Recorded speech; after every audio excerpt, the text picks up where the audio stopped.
Hello guys, j'espère que vous allez bien. Bienvenue chez Ladois, It's About Everything. Cette fois-ci, on va parler de business, pas de business réellement. On va parler d'un ex-publiciste, un ex-employé de Rihanna qui a décidé d'exposer des choses. Non pas sur Riri. Non, Riri, on n'a rien à dire sur elle. Hey, je vous dis, même si tu as des gens qui travaillent avec toi, si tu as bien, on le voit que si tu as eu une bonne relation même avec tes anciens employés, même s'ils vont exposer, c'est même pas toi qui vont exposer. Non, lui là, Jonathan a décidé d'exposer qui? Jay-Z. Jay-Z, il sort un documentaire, quoi que ce soit, et il en profite de dire, ah, lui va pas s'en sortir là. Lui là, il a du sang sur les mains. Et j'ai des choses, j'ai des preuves, j'ai des faits. Et pour venir, il est venu exposer plusieurs choses un peu de l'industrie que on va être certains vous allez être surpris, d'autres pas surpris. Moi, je me dis, ah oui, oui, je te sentais bien. Donc, on y va dans l'univers de Jonathan Hay. J'ai bien dit. Donc, on est chez Ladois, It's About Everything.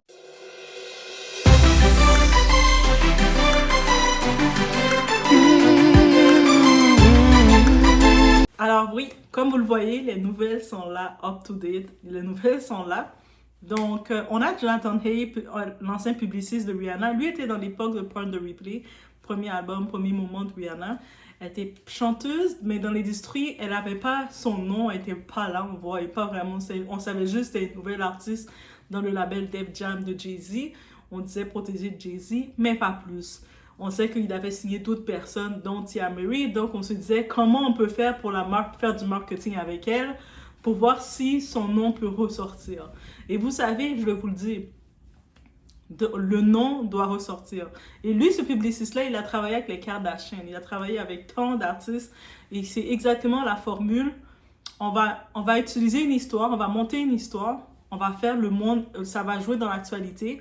Le monde, que ce soit vrai, pas vrai, mais ça va jouer dans l'actualité. Le monde va être curieux de savoir est-ce que c'est vrai ou pas. Et ça, suite à ça, on sort les chansons de l'artiste. C'était le marketing tout simple, tout pur pour Rihanna. Le marketing de Rihanna est là. Est-ce que ça vous donne pas, ça vous fait pas des sons de cloche? Et c'était quoi l'histoire qu'il a créée? Et c'est lui qui a fait l'histoire. On sait, on a tout entendu l'histoire que Rihanna et Jay-Z, Rihanna était la maîtresse de Jay-Z, ils ont eu une histoire, blablabla. Bla, bla, bla. On se rappelle toute cette histoire-là. Et je sais même l'événement, et ça, c'est le plus déplorable. Vous, les gens, vous êtes mauvais, hein? Qu'est-ce que vous dites de ça? Parce que beaucoup de gens, suite à l'événement de Chris Brown avec Rihanna, qu'est-ce qu'ils vous disaient? Probablement que c'est à cause de Rihanna a pris une hit Hess quand elle était avec Jay-Z et puis elle a donné à Chris Brown. C'est pour ça qu'elle mérite qu'est-ce que Chris Brown a fait. Il y en a, vous étiez prêts à aller dire ça. Maintenant, quand vous apprenez, le publiciste lui-même, c'est l'ancien publiciste, il travaille même plus pour Rihanna. Lui, il veut exposer, il veut maintenant s'atteindre à Jay-Z. Suite à d'autres, on va venir sur ça. Donc, qu'est-ce que vous en dites de ça? C'est une parenthèse, mais qu'est-ce que vous en dites de ça? Donc, vous étiez fiers presque Chris Brown, comment il a traité Rihanna pour le justifier. Hein? Alors que c'était une histoire fausse. L'histoire de Rihanna avec Jay-Z, c'est lui-même qui a dit, qui a regardé, qui a fait son cinéma. Ah, les publicistes, ils sont des visionnaires. Que l'histoire soit vraie, pas vraie, ils savent que le public ne va pas regarder ça. Donc, le nom de Rihanna n'était pas connu à l'époque. Le monde va taper Rihanna, Jay-Z, tac, tac, tac. Ça reste en suspens. Et elle a compris comme nouvelle artiste, elle est signée dans le label, donc elle va accepter qu'on doit parler sur elle, en bien ou en mal, on parle sur elle. Derrière le tout, la seule façon qu'elle peut se défendre, c'est venir avec la musique. Et on a remarqué dans le marketing, dès que ça venait avec l'histoire, elle sortait sa musique. Parce qu'elle nous a sorti les albums une année à la fois. La seule fois qu'elle a ralenti en sortant les albums, c'est quand c'est l'événement de Chris Brown qu'elle a ralenti et que Jay-Z était tellement fâché, il a boycotté parce que lui, il avait donné un contrat d'esclave. Désolé, Rihanna avait un contrat intense de sortir, elle devait sortir 7 albums en 7 ans. Chaque année, elle devait sortir un album. Bref, elle devait sortir les 7 albums. Mais c'est ça son contrat qu'il avait donné. Et habituellement, c'est sortir des albums. Les artistes habituellement ne sortent pas aussi rapidement des albums que ça. C'est pour ça qu'on comprend aussi pourquoi Rihanna, l'industrie de la musique, ça a donné un petit goût amer parce qu'elle se rappelle de toutes les publicités, toutes les histoires qu'on devait monter sur elle. Et elle était comme, mais non, j'ai pas de relation avec Jay-Z, mais tu vas devoir faire semblant, jouer sur ça que tu en as une.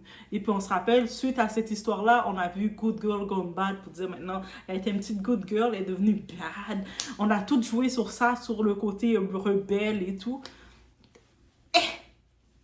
Il a tout éclaté ça. Moi, je dis oui en éclatant ça. C'est même pas contre Rihanna. Parce que lui, comme je l'ai dit, il s'attaque à Jay-Z. Et là, maintenant, on en vient pourquoi il s'attaque à Jay-Z. On sait qu'il a sorti un documentaire. Lui sort un documentaire, oui, pour parler de la maîtresse de Jay-Z qui a disparu. Donc, pour Cathy Corey, de son alias Corey White, celle de 28 ans, que tout le monde était là, la présumée maîtresse de Jay-Z, et qu'on sait qu'elle était très proche de Jay-Z. On avait vu des photos de Cathy, avec Claudia Jordan et Diddy.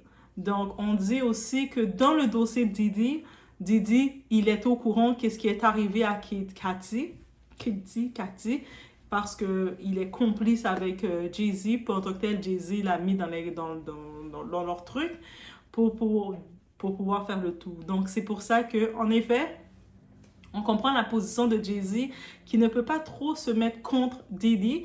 Parce que Diddy, là, il est au point, là, quand il arrive, si il arrive au moment de se faire prendre, il va tirer beaucoup de monde avec lui et il a des faits complètement qui vont aller sur Jay-Z. Donc, et puis lui, le publiciste, c'est vraiment sur ceux qui s'arrêtent. Hey, il n'est pas le premier qui parle de l'histoire de Cathy, qui relie Cathy avec Jay-Z. Donc, c'est pas comme si c'est nouveau. Il n'est pas le premier. Il y a des captures d'écran. Vous allez pouvoir aussi aller sur Google. Tout est exposé. Il n'est pas le premier à faire ça, mais en tant que tel, comme il est toujours publiciste, je suis quand même étonnée qu'un publiciste qui est toujours en fonction, parce qu'il a 48 ans, il est toujours en fonction comme publiciste. Donc, il continue de faire ça et qu'il est prêt comme ça à exposer des choses. Comme ça peut lui fermer beaucoup de portes. Et ça change complètement son game, mais je me dis qu'il n'a plus rien à perdre. J'ai regardé sur lui aussi, en 2017, il avait eu chez lui une évasion fiscale concernant sûrement ces histoires d'impôts. Parce qu'aux États-Unis, là, tu peux faire tous les crimes que tu veux, mais le crime que les Américains, le gouvernement américain a fait, ne te pardonne pas, c'est si tu les dois de l'argent dans les impôts et tu ne les payes pas tes taxes. Ça là, c'est la chose, pour commencer à faire de l'argent aux États-Unis, faites en sorte d'avoir vos impôts à jour, parce que eux autres là, ils n'ont pas de problème de venir et de faire des invasions chez vous. Tu nous dois de l'argent! On veut notre argent. They don't play with the money. So, ça veut dire qu'en 2017, on voit qu'il a eu une évasion fiscale chez lui, une vraie invasion. Les évasions, ils peuvent venir si ils voient que tu dois de l'argent d'impôt. Donc, suite à ça, 2024, j'ai pas vu d'autres situations qu'il était. Il travaillait en publiciste, tu travailles dans le backup. Et derrière travailler dans le backup, il explique Ok, c'est sur le côté qu'il expose le tout. Je sais pas c'est quoi ses autres motifs, autre que de vouloir exposer Jay-Z, de vouloir faire tomber Jay-Z, parce que lui, sa mission, c'est simple, il veut faire tomber Jay-Z. Je me dis, c'est quoi derrière Jay-Z qu'il y a? Et puis là, maintenant, l'autre lien qui me laisse entendre, c'est que peut-être qu'il connaissait Cathy White, ou peut-être qu'il connaît les proches, la famille de Cathy White, et peut-être dans son côté humain, il a décidé de donner justice à Cathy. Moi, ça serait mon idée à moi. Peut-être que dans les commentaires, vous allez pouvoir dire, est-ce que vous pensez qu'il va dans cette motive? Parce qu'il n'est pas payé plus pour faire ça. Lui, il arrive avec des faits, et il était dans le dossier, il a été embauché. Il était dans le package à créer le tout pour Rihanna. Et puis, il a aussi mis de côté la rumeur que lui avait faite, parce que c'est lui qui avait créé. Je vous dis, guys, quand je vous parle là de le but, là, j'aimerais voir plus de afro, leur nom soit dans l'actualité pour qu'ils commencent à bénéficier. Vous dites, et puis quand je vois les commentaires de certains fanatiques, non, il faut pas parler de eux, il faut les laisser tranquilles. Moi, je dis, mais vous comprenez pas le côté de... C'est les astuces de publicistes. Je vous dis, doigt là, je suis dedans. C'était exactement ces astuces-là. Peut-être je ne serais pas allée directement à créer une histoire de couple, de maîtresse et tout, mais pourquoi pas? Si c'est un artiste au niveau où ce que c'est, ça a marché pour Rihanna. Regardez la Rihanna qu'on a maintenant, l'histoire qu'ils ont créée derrière, et elle était consentante. Elle était consciente de l'histoire qu'ils créaient pour elle. Est-ce qu'elle a été complètement d'accord? Peut-être pas. Maintenant, je sors pas avec toi, Jay. T'es comme mon père. Parce que limite, Jay-Z, Rihanna, c'est comme limite, Jay-Z, c'est le papa de Rihanna. mais en même temps, c'était son employé aussi, son employeur, donc elle a joué le jeu. Et là, maintenant, son publiciste, il expose de tout. C'est-à-dire, je me dis que si il avait plus de choses à exposer sur elle, il aurait exposé, parce que là, tout ce qu'il expose, que c'était une supercherie, c'était un mensonge. Mais ça fait partie du game. Vous pensez que les Kardashians, avec leur publiciste, de temps en temps, ils sortent des choses. Ok. Elle s'est faite rejeter par ce gars. Le gars l'a rejetée comme ça, là. On joue sur ça. C'est ça qu'ils font. Ils créent des histoires, des storylines, des histoires, que ce soit vrai ou pas. C'est-à-dire que tu dois avoir de la vision, tu dois être créatif, tu dois avoir des petites étoiles partout dans la tête et tu crées des histoires pour que ta personne soit en avant, son nom ressorte dans l'actualité. Parce que quand son nom ressort dans l'actualité, il y aurait des clics. Le monde va taper le nom, va chercher le nom et tout ça. Donc, vous avez compris. Je vous parle marketing, c'est exactement ce qu'il nous dit qu'il a fait. Et avec un grand nom qui est Rihanna. Et quand on regarde ça, vous dites, mais non, j'espère que vous allez dire, ouais, mais t'as raison, tu t'y connais. Tu sais, quand tu disais ça, c'est pas pour rien. Quand je disais que j'aurais voulu voir les artistes afro, Coco Emilia, aller dans un autre niveau, qu'on parle d'elle, qu'on met des choses de temps en temps, qu'on parle des artistes, des personnalités afro, noires, mais c'est compliqué. Et c'est peut-être pour Aya qu'elle utilise le côté qu'on met son nom positif, négatif, mais son nom est propulsé. Et elle est bénéficiaire. Mais la plupart des artistes, si je veux parler d'un artiste noir, tu vas avoir un fanatique dépourvu de compréhension qui va dire « Mais il faut pas parler de lui, il faut le laisser dans l'anonymat, toi. » Moi, je suis comme... C'est normal. Ils n'ont pas toutes la même compréhension que toi dans le côté marketing. C'est tout à fait normal, Doa, que maintenant qu'ils te disent qu'il faut le laisser dans l'anonymat. Ils veulent garder leur artiste dans le jardin pour eux. Ils veulent pas, ils n'ont pas fait le lien. Des fois, je dis, regardez juste l'exemple des Kardashians. Là, maintenant, je vais dire, regardez l'exemple de Rihanna. C'est exactement, c'est une équipe qui est avec Rihanna. Quand maintenant, il y a d'autres vedettes qui disent, oh non, elle va avoir le même succès que Rihanna. Rihanna, elle a le succès parce qu'elle avait cette équipe avec elle. Jay-Z, il a pris ce gars-là, il a payé l'équipe. Quand je dis Jay-Z, c'est l'équipe. Parce que techniquement, Jay-Z, c'est son employé. Son employeur à Jonathan aussi. Ils ont choisi, ils ont dit, OK, voici ma nouvelle artiste. Tu sais, on veut voir son potentiel, on veut que son nom ressorte parce que, tu sais, on sort le son, il faut que son nom ressorte.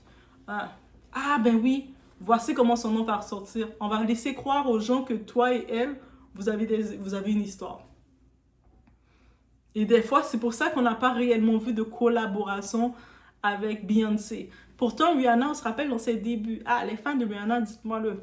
On se rappelle dans ses débuts, Rihanna, quand elle arrivait, elle disait « Moi, mes chanteuses préférées, c'est Whitney Houston et Beyoncé. » Là, quand il y a eu l'histoire qui est sortie, elle ne pouvait plus dire Beyoncé. Pas parce qu'elle n'aime pas Beyoncé, parce qu'à cause, ça faisait trop. Attends, t'es la maîtresse de Jay-Z, puis moi, j'aime Beyoncé. Donc, elle disait juste Whitney Houston. Et puis, elle disait d'autres noms, elle disait Bob Marley, commençait à dire d'autres noms, mais elle ne le disait plus. Tout ça, ils ont peaufiné ces réponses, ils ont restructuré, la moule de Rihanna était contrôlée et tout. Bref, c'était la petite gossip de l'heure. Laissez-moi savoir what you think of that. On est à jour. Du côté francophone, là, je vous ai mis à jour parce que j'ai regardé du côté anglophone, ils sont actuellement dans ce dossier-là parce qu'il vient de sortir. Le publiciste, il vient de commencer à vouloir tout exposer. C'est récent, c'est tout chaud. Donc, moi, je vous amène à jour aussi. Comme ça, vous n'allez pas dire qu'on n'est pas à jour, on doit aller voir du côté anglophone. Là, vous allez pouvoir aller voir du côté anglophone, voir toutes les analyses. Mais je vous ai juste mis à jour. Je vous ai mis que c'est de ça qu'il parle. On dit merci Doha, on met des cœurs pour dire merci Doha de temps en temps, donc des petits cœurs orange.